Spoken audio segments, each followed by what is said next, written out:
une question de la part de Miola sur le thème et le comité paroissial. La personne a dit qu'elle a constaté que de nos jours, le comité paroissial forme des camps contre le chargé. Genre, il suscite des camps qui vont maintenant contre le chargé, des gangs qui vont contre le chargé. Oui, la réponse de oui, c'est ce que nous voulons ça. Parce que, numéro 1, pour pouvoir choisir le président du comité, vous choisissez, ou bien pour pouvoir former le comité, vous choisissez les personnes riches. Donc, vous choisissez les personnes riches et ce n'est pas maintenant un comité donné par Dieu. Et on ne fait plus les choix selon Dieu, mais on fait plutôt les choix selon la richesse des personnes.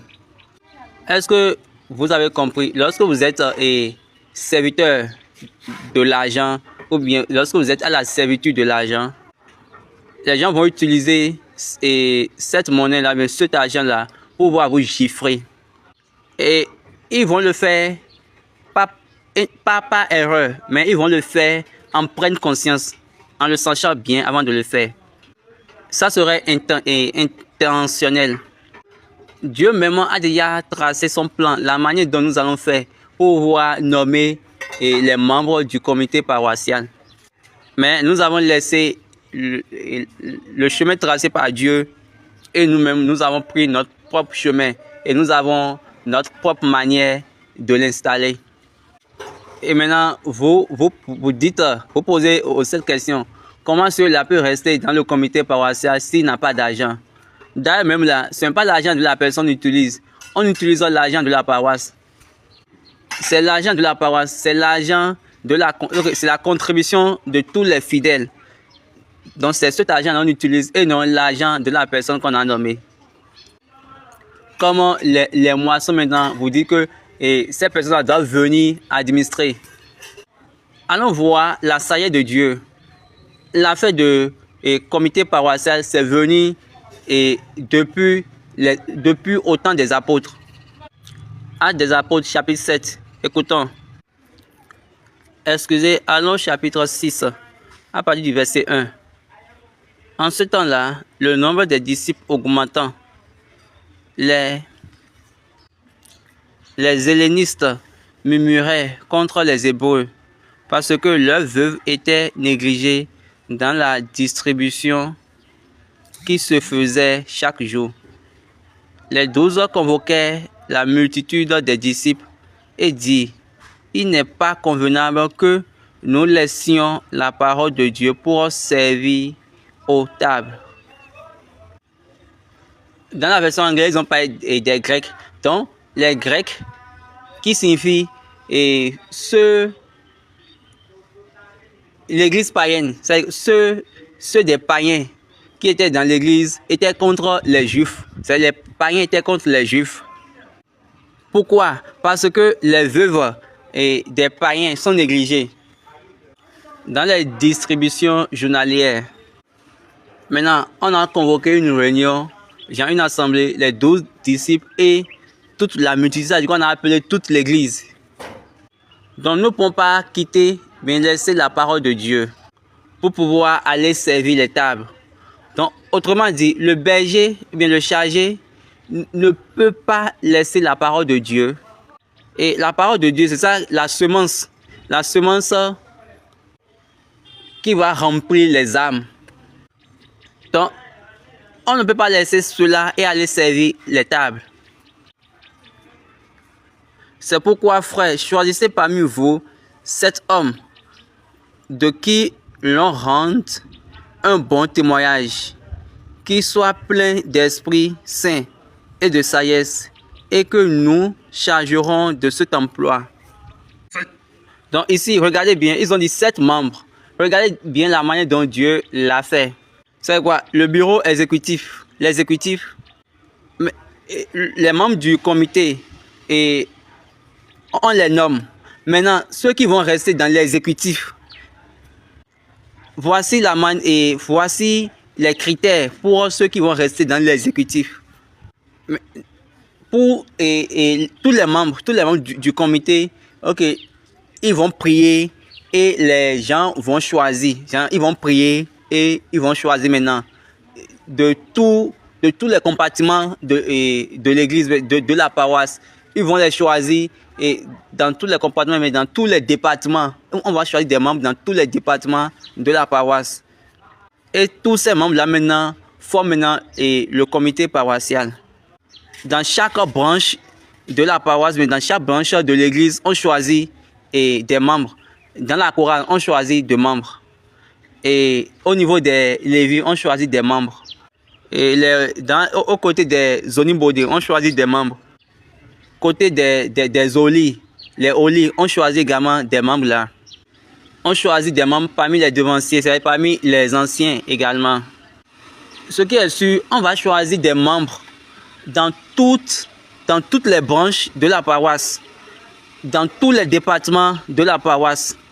Donc, chaque département et chaque compartiment de la paroisse ont maintenant leurs représentants dans le comité de la paroisse. Maintenant, regardez, le président choisit parmi vous 7 personnes. 7 personnes. On a dit maintenant de bon. La version française a parlé de quelqu'un de bon et de bon témoignage. Maintenant, la version anglaise a dit quelqu'un qui est fidèle à la parole. C'est quelqu'un qui fait un bon report, un bon rapport. Tel dit, tel vu, tel écrit. Et après, deuxième condition, quelqu'un qui est rempli de l'Esprit Saint, du Holy Ghost. Quelqu'un qui est rempli du Holy Ghost.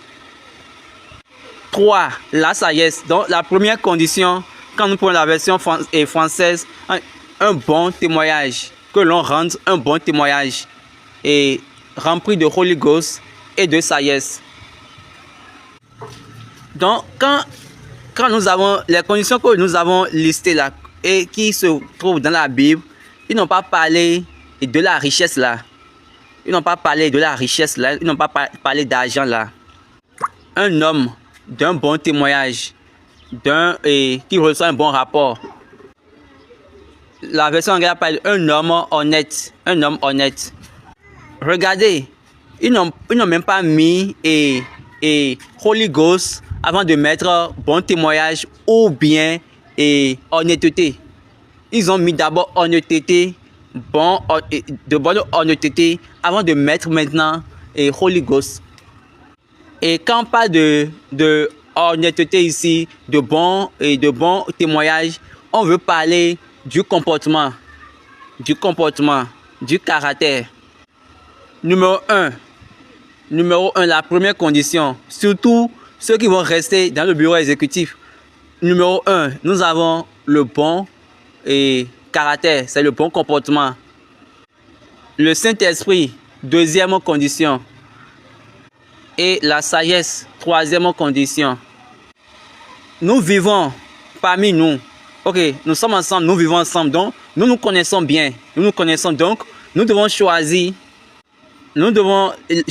selon ces conditions pour pouvoir les donner cette tâche-là, cette œuvre. Et quand on choisit vraiment ces gens de personnes dans le comité, comme les membres du comité de la paroisse, ils vont savoir ce qu'il faut faire et ils vont le faire avec justice, avec justesse. Écoutons, au commencement du démarrage du comité paroissial, au début, c'était le chargé qui est le président du comité. Mais de nos jours, ils ont modifié les choses jusqu'à ce que le chargé ne se retrouve plus et n'est plus président du comité. Alors que c'est le chargé qui est le père.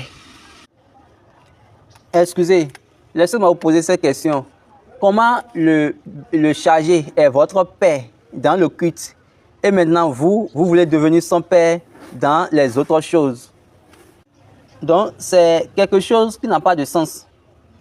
Ce sont des idéologies qui n'ont pas de sens. Regardez, prenons cet exemple. Vous voulez collecter les quêtes, les différentes quêtes. ou bien vous le faites et appel, la première personne, c'est le chargé. Dans l'ancien temps, à l'époque, les chargés ont leurs représentants ou bien ont des représentants dans le comité paroissial. Et lorsqu'ils font leur bilan financier ou bien leur point financier, le chargé a son représentant là qui prend et les données, les informations. Également, et les représentants, mais le représentant des ouvriers de la paroisse également les ouvriers de la paroisse également ont un représentant là. Eux-mêmes, ils prennent les informations et les données financières. Et en plus de ça, il y a encore le représentant, je vais dire, de la paroisse, ou bien d'un membre du comité. Et de là, chaque partie sait combien on a trouvé et la manière dont on a partagé. Quand moi j'étais le président du comité paroissial et du siège international Kétou, 2001 à 2003, Baba Josse était notre chargé. Je me rassure que les représentants de chaque partie soient présents avant qu'on démarre les comptes financiers. Donc, il n'y a pas un double jeu. Si vous voulez les payer, on ne veut pas les payer comme nos propres travailleurs. Eux-mêmes, ils ont leurs droits dans la finance de la paroisse. Pourquoi? Parce que la première personne, mais le premier point d'appel et pour toutes les formes de collecte, c'est le chargé. Quelqu'un représente les ouvriers de la paroisse et cette personne-là est assise là. Vous comptez l'argent. Chacun d'eux, les représentants ont leur registre. Et chaque représentant signe. Et après ce maintenant, ils pourront partir. Et à la fin du mois, ils savent, eux-mêmes, ils ont leur part à prendre. Moi, j'ai été président du comité paroissial pendant 2 ans. Comme je ne veux pas expliquer ce qui est difficile, comme je sais que je ne veux pas voler, je mets toutes les choses de façon ouverte au public. Donc moi, j'ai dirigé, lorsque j'étais président paroissial, de cette manière, dans ce module, pendant 2 bonnes années. Et à la fin du comité, à la fin du mandat du comité, quand on a fait notre bilan financier, c'était avec audit et signé. Donc Baba Banjo était même témoin. Donc aucune personne ne peut dire des choses stupides par rapport à notre comité. Donc on a fait un bilan financier audité et signé, standard, dans les normes.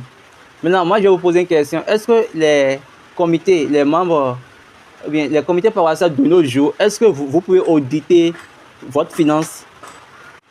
Je souris simplement parce que lorsque nous parlons, nous ne blaguons pas. Nous faisons ce que nous disons. Et je rends grâce à Dieu.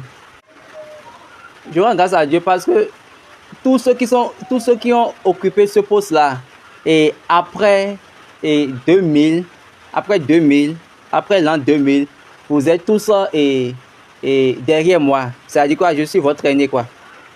En ce moment, j'étais frais. C'est-à-dire que je n'avais pas d'onction, mais j'ai occupé ce poste sur le siège international Kétou. Donc, je n'étais pas choisi à cause de l'argent. Et je ne vais pas au comité pour apprendre, bien soustraire leur argent. C'est le comité qui rend à l'église ou bien à la paroisse le meilleur service. Et c'est ce comité qui a rendu à la paroisse le plus meilleur service. Maintenant, il y a encore quelques ouvriers de notre temps qui sont encore vivants. Vous pouvez aller leur demander. Faites interview, posez-leur la question. Ils vont vous dire que ceux-ci, c'est-à-dire notre comité, était un comité super. En tant que président du comité, j'ai dit au comité paroissial, à mon comité, que il n'y a aucune chose que nous allons cacher. On a payé tous nos droits, on a fait tous nos devoirs. On paie notre part pastorale avant la fin du mois. Le dernier culte du mois, après avoir fait le dernier culte du mois, le jour suivant, en même temps, le lendemain du dernier culte du mois, nous payons tout le monde. C'est leur argent, ils travaillent pour ça. Nous payons eux tous le lendemain après le dernier culte du mois. Maintenant, vous pouvez dire que nous allons attendre jusqu'à 15, le 15 du mois prochain pour pouvoir les payer. Vous n'êtes pas des voleurs? Si le dernier culte du mois est tombé sur peut-être mercredi, soyez sûr que le jeudi, ils vont prendre leurs sous. Parce que je ne veux pas garder l'argent d'une personne ou bien des autres personnes sur mon compte. Et nous distribuons chaque chose. Toutes les choses d'action de grâce, sont stockées. Et à la fin, c'est-à-dire à la fin du mois, le jour, on va les remettre leurs sous. Le chargé, le secrétaire et un membre du comité, ils iront maintenant, à la salle de stock, c'est-à-dire au magasin, pour pouvoir les diviser en 3 parties. C'est de cette manière que j'ai élevé, ou bien j'ai arrangé, ou bien j'ai managé le comité. Donc à la fin de mon mandat, j'ai la paix. Les ouvriers également ont le paix. Donc je parle selon l'expérience. Mais quel était mon âge en ce moment? 27, 28, 29. 27 ans, 28 ans, 29 ans. Maintenant, vous avez plus de 40 ans et vous êtes dans le comité paroissial et vous êtes là, vous continuez toujours pas à voler. Et vous dites que vous ne comprenez pas les choses. Et maintenant, vous formez des gangs contre le chargé. Donc, faites ce que vous devez faire et pour que chacun de vous soit dans ses droits. Au siège international de la paroisse et de l'église plutôt, les gens vous diront, moi et le berger, on ne s'entend pas très bien. Mais ça ne fait aucune différence parce que son argent va toujours aller vers lui. Donc il travaille pour son argent et on doit payer ses droits. On doit payer ses devoirs du moins, ses tâches. Et quelque temps après, nous sommes réconciliés et lui-même, il a vu, il a constaté. Donc quand je parle, c'est que je parle. Excepté si vous dites que votre Dieu est un Dieu infidèle.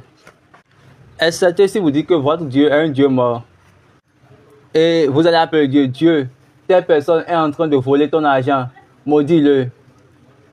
Et puis Dieu ne fait rien, ça veut dire que la personne ne vole pas l'argent du Dieu vivant. Quelqu'un m'a traité de voleur, et j'ai appelé Dieu, j'ai dit, Dieu, qu'il soit nu, qu'il soit rendu nu, si je ne fais pas la chose pour laquelle il m'accuse. Cette personne-là, elle-même viendra vous dire l'histoire. Moi, je n'ai pas de temps pour les choses non-sens. À cause des jours comme ceux-ci, c'est pour ces raisons, je me suis forcé à me tenir dans la droiture. Et je me suis mis dans la vérité et je me suis établi moi-même, je me suis efforcé à m'établir moi-même dans la vérité. C'est ce que l'Éternel me demande de faire. C'est ça que je fais. Autre chose, je ne le fais point. Donc, le comité paroissial n'est pas formé selon la manière dont vous le faites. Donc, la formation ou bien la mise en place du comité paroissial a pris départ dans Actes des Apôtres et chapitre 6 dans cette église. Une personne a posé des questions pour savoir le nombre. Il a dit qu'il n'y a pas un comité au nombre de 7 personnes maintenant. Mais il y a 7 doyennes, mais 7 devancières. Et on a également 7 devanciers. On a 7 devancières et 7 devanciers. À l'époque, ils étaient responsabilisés dans l'affaire de mariage. Donc, quand on prend les 7 devanciers de la paroisse et les 7 devanciers de la paroisse, un parmi les 7 viendra. Également, une parmi les 7 viendra. Et les deux, on va prendre un devancier parmi les 7 devanciers dans le comité. Une devancière parmi les 7 devancières dans le comité. Donc, les 7 membres aux côtés des femmes et les 7 membres aux côtés des hommes, ils sont responsables de la finance. Et ils sont une figure de mariage. Donc, quand on veut parler de mariage, on dit les anciens, ou bien les anciens, mais les devanciers de l'église. Il y a une devancière qui va répondre et également un devancier qui va répondre. C'est pas qu'on va choisir ailleurs, non, on va choisir parmi les 7 là, 1. Donc, c'est leur place, ils ont leur poste. Ils font leur distribution, leur partage plutôt avec le chargé. Ils partagent les choses avec le chargé. Mais aujourd'hui, malheureusement, c'est uniquement le chargé qui prend tout. Lorsque on veut donner quelque chose, ou bien on veut faire sortir quelque chose du magasin, ou bien de la salle de stock, de la paroisse au chargé, eux, ils sont instruits et puis ils le font. Que Dieu nous aide. Regardez, Dieu a dit que le Fils honore le Père. Ça veut dire quoi? Le Père avait déjà honoré le Fils. Donc, c'est dans ce système-là, on nous a éduqués. Jésus a dit dans Jean chapitre 17, verset 1, 2, 3. Ok, allons jusqu'au verset 5. Après avoir ainsi parlé, Jésus leva les yeux au ciel et dit, Père, honore, Père, l'heure est venue, glorifie ton Fils, afin que ton Fils te glorifie. Donc, est-ce que vous avez vu l'ordre? On dit, Père, glorifie ton Fils, afin que ton Fils te glorifie. Donc, ce n'est pas à vous de dire, Père, Fils, Saint-Esprit, la Trinité, et puis j'honore Dieu. Non, Dieu ne prend pas d'honneur des hommes. C'est d'abord Dieu qui te donne l'honneur, et après maintenant, toi, tu lui donnes maintenant en retour. Le Fils honore son Père. Il y a un autre passage qui dit, si je suis un Père, où est mon honneur? Continue avec Jean. Selon que tu lui as donné pouvoir sur toute chair, afin qu'il accorde la vie éternelle à tous ceux que tu lui as donnés. Or, la vie éternelle, c'est qu'ils te connaissent, toi, le seul vrai Dieu, et celui que tu as envoyé, Jésus-Christ. Je t'ai glorifié sur la terre. J'ai achevé l'œuvre que tu m'as donné à faire. Et maintenant, toi, Père, glorifie-moi auprès de toi-même, de la gloire que j'avais auprès de toi avant que le monde fût. Donc vous là, Dieu ne vous honore pas et vous dites que vous honorez Dieu. Par exemple, la personne pose une question pour dire que si Dieu veut me donner la valeur, bien l'argent que je vais payer, est-ce qu'il va dire, et s'il me dit 50 000 maintenant, je vais payer 50 000 naira, il va dire ok d'accord, on prend un exemple, tu es au Royaume-Uni, on te demande de payer 50, paie 50, est-ce que tu iras payer 50 naira ou bien tu vas payer 50 pounds? Bien, on te dit paie 20, paie 30, ou bien on te demande de payer 20, 30, et tu dis non, que le comité maman dit de payer 10. Ça, ce n'est pas mon problème. Tout à l'heure, nous avons parlé sur la moisson. Et on a dit la moisson, la semence. Et nous avons dit que chacun va donner selon sa capacité. La prémisse, la fondation de tes dons, la fondation de ce que tu donnes. Chacun doit donner suivant sa capacité, selon la prémisse. Écoutez, la fondation de votre don, c'est selon la manière dont Dieu vous a béni. 2. Maintenant, que ça renferme votre critère de capacité.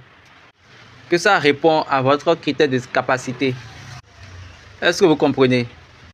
Maintenant, si Dieu ne te dit rien, D'accord, il n'y a pas de souci. Tu peux payer maintenant ce que le comité a dit de payer. Si Dieu ne te dit rien, il n'y a aucun problème. Tu peux payer ce que le comité t'a demandé de payer. Vous ne savez pas que lorsque vous volez, et chez Dieu, vous volez et près de Dieu, vous êtes en train de voler vous-même. Malachie a dit que, ok, vous m'avez volé, donc on doit également vous voler. Donc c'est très simple. Ça, c'est la manière de faire de l'Éternel. Lorsque vous volez Dieu, vous ne pouvez même pas aller vers lui dans les cieux. Parce que là où il est là-bas, le problème dans tout ça est que la majorité d'entre vous, vous n'arrivez pas à écouter, bien à entendre de Dieu. Vous n'entendez pas la voix de Dieu. Et tout ce que vous faites ce qui est de votre cerveau et ce qui vient dans votre instinct. Il y a des gens, quand tu manges à la moisson, ils vont commencer à crier pour toi. Toi, tu manges alors qu'on nous a dit qu'ils vont manger, être rassasiés, remplis de nourriture. Ils vont commencer par dire, est-ce que c'est pour toi ça, on a préparé, c'est pour toi ça. En notre temps, nous faisons manger tout le monde. Tout le monde. Que Dieu soit avec nous. Que Dieu nous bénisse. Ok. Donc, Dieu peut te dire de payer dans n'importe quelle monnaie. Il peut te dire de payer 10 000 et $10, malgré que tu es peut-être au Bénin. Il peut te dire de payer 10 pounds, malgré que tu es au Nigeria. Tu peux être à Londres, malgré qu'on n'utilise pas de dollar là-bas, il va te dire il faut payer $10. Il peut te dire de payer 10 pounds malgré que tu es au Nigeria. Il peut te dire en Amérique de payer peut-être 500 000 naira. Dieu ne connaît même pas la monnaie que vous utilisez. Et il ne veut même pas savoir quelle monnaie tu utilises. Il utilise la monnaie qu'il souhaite. Il utilise la monnaie qu'il souhaite. Okay, les parents, les enfants qui ont fait ça selon ce que Dieu a dit, ils sont toujours des excellents. Allez fouiller à notre époque, l'époque de nos parents. Leurs parents participent à la moisson pour eux. Baba Ayedemi a dit quelque chose. Il a dit quoi? Ceux qui ont marché avec Papa Chofa, ceux qui ont vécu avec Papa Chofa, les doyens, les anciens, comme moi et mes parents, nos parents, ils ne connaissent point la Bible, mais ils font que obéir. Je dis, ils font que obéir. C'est pour cette raison qu'ils ont appris à donner, malgré qu'ils ne connaissent point la Bible. Donc l'obéissance a résolu ce problème-là pour eux. Regardez mon profil. Moi, à l'âge de 27 ans, j'étais président du comité paroissial à l'âge de 27 ans. Et regardez maintenant votre profil. Moi, je donne mon exemple. En 1996, Baba lui-même m'a ordonné d'organiser pour la première fois la journée de la jeunesse dans l'église. Ça, c'est en 1996. Et c'était organisé à Imeko, ordonné par Baba Bada. Et puis ça vient du pastoral. Et en 2001, je suis devenu le président du comité paroissial du siège international Keto. Donc j'étais dans l'administration. Donc vous n'êtes nulle part. Ok, dites-nous votre profil. À quel moment? Donc, au lieu d'apprendre, vous êtes là, vous bavardez. J'ai dit tout mon CV sans exception demeure dans cette église. Donc c'est pourquoi je peux dire avec fierté ce que je dois dire. La vérité, c'est la vérité. Et je ne veux pas me tromper et je ne me trompe point. Donc je n'ai jamais tenté, même essayé de me tromper moi-même avant d'aller maintenant tromper les autres. Je vais commencer par donner les gens à Dieu. Et je ne vais pas vous donner au diable comme Paul a fait, mais je vais vous donner à Dieu. Si Dieu vous voit, il va vous prendre. Maintenant, s'il ne vous désire point, il va vous chasser. Et il va vous renvoyer vers le diable. il va vous demander au diable de venir vous enseigner. Et de là, vous allez mieux comprendre les choses. Donc, vous pouvez faire ce que vous voulez faire. Vous pouvez dire ce que vous voulez dire. Mais ce que je vais vous donner à Dieu, soit il vous prend, soit il vous rejette. L'évangile qui est venu vers les païens est accompagné de la malédiction en même temps. Paul a dit dans Galates 1, si c'est moi, ou bien si c'est nous qui prêchons, ou bien un autre ange des cieux. Verset 6-7, Galates 1. Je m'étonne que vous vous détourniez si promptement de celui qui vous a appelé par la grâce de Christ pour passer à un autre évangile. Non pas qu'il y ait un autre évangile, mais qu'il y a des gens qui vous troublent et qui veulent renverser l'évangile de Christ. Mais quand nous-mêmes, quand un ange du ciel annoncerait un autre évangile que celui que nous vous savons prêcher, qu'il soit anathème. Nous l'avons dit précédemment et je le répète à cette heure. Si quelqu'un vous annonce un autre évangile que celui que vous avez reçu, qu'il soit anathème. Si même un ange des cieux est venu pour vous prêcher un autre évangile, qu'il soit maudit. La version anglaise a bien précisé qu'il soit maudit. La version française a dit qu'il soit anathème. Donc regardez la puissance qui a établi l'évangile des païens. Papa SBJ, il est venu plutôt devant l'église et il a mis la Bible en haut pour dire que si ce que je dis vient de moi, que je sois maudit.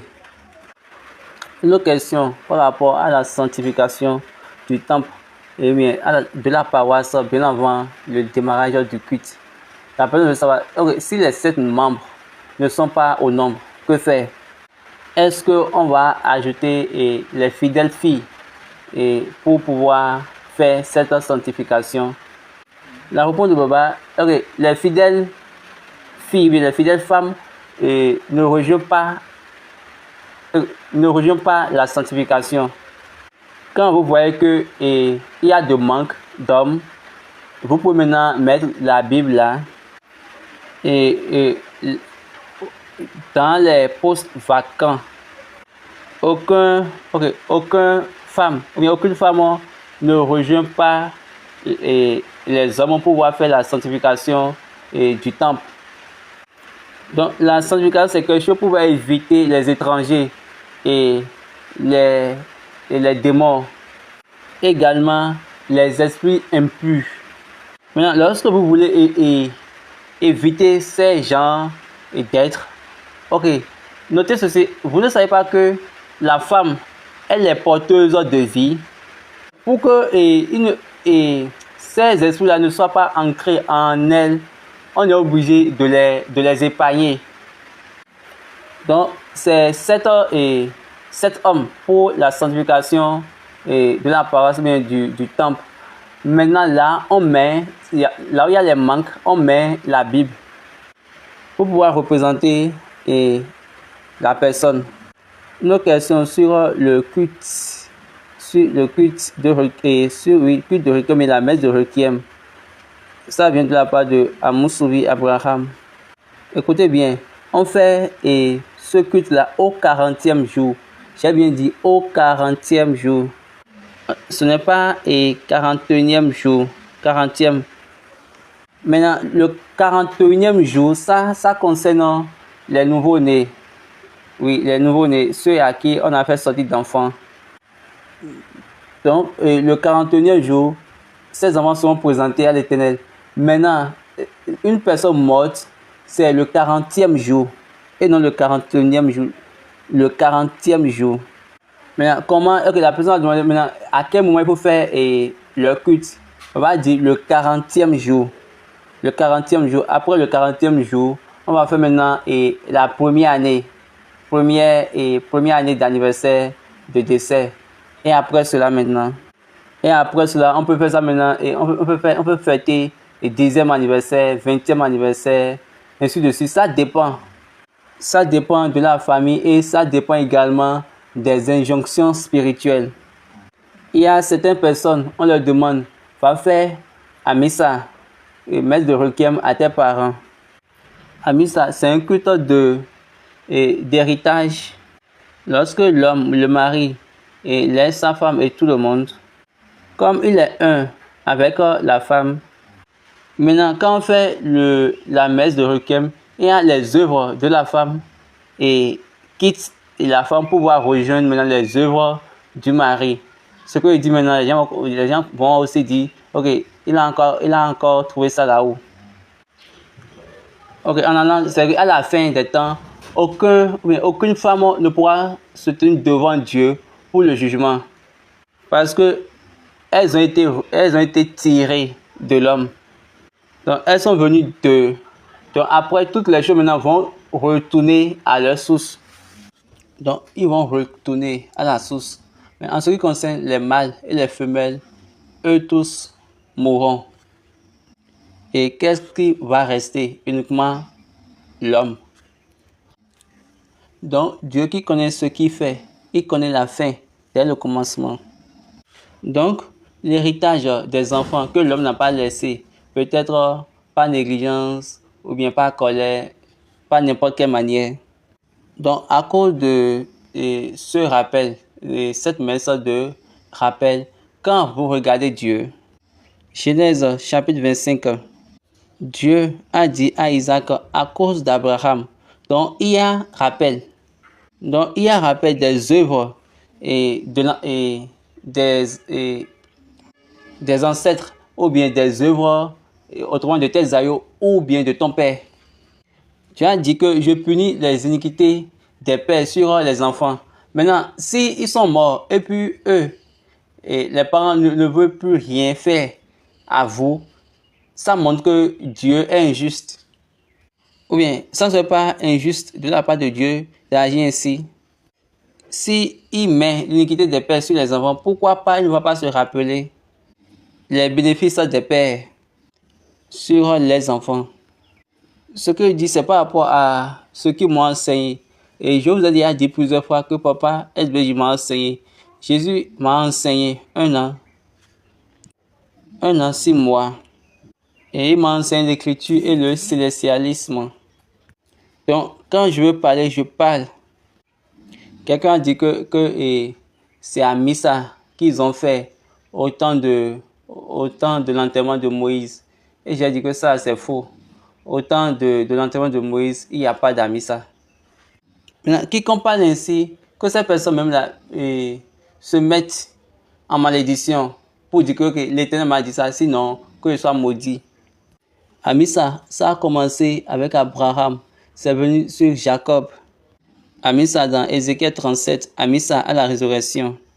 Donc quand on dit Amissa, les enfants ont besoin d'une parole par faveur, selon les actes de leurs parents.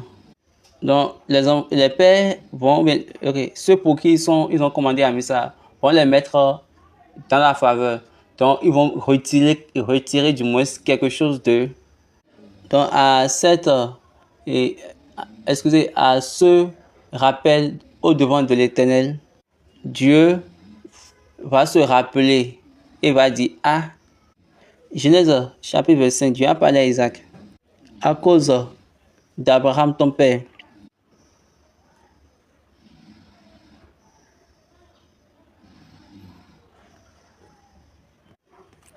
Genèse 26, à partir du verset 1, il y a eu une famine dans le pays. Autre, la première famine qui eut au lieu du temps d'Abraham. Et Isaac alla vers Abimelech, roi des Philistins, à Guéra. L'Éternel lui apparut et dit, ne descends pas en Égypte. Demeure dans le pays que je te dirai. Séjourne dans ce pays-ci. Je serai avec toi, je te bénirai, car je donnerai toutes ces contrées à toi et à ta postérité. Et je tiendrai le serment que j'ai fait à Abraham, ton père. Je multiplierai ta postérité comme les étoiles du ciel. Donc, quand on vient au niveau du verset 5, on dit parce que Abraham a obéi à ma voix et qu'il a observé mes ordres, mes commandements, mes statuts et mes lois.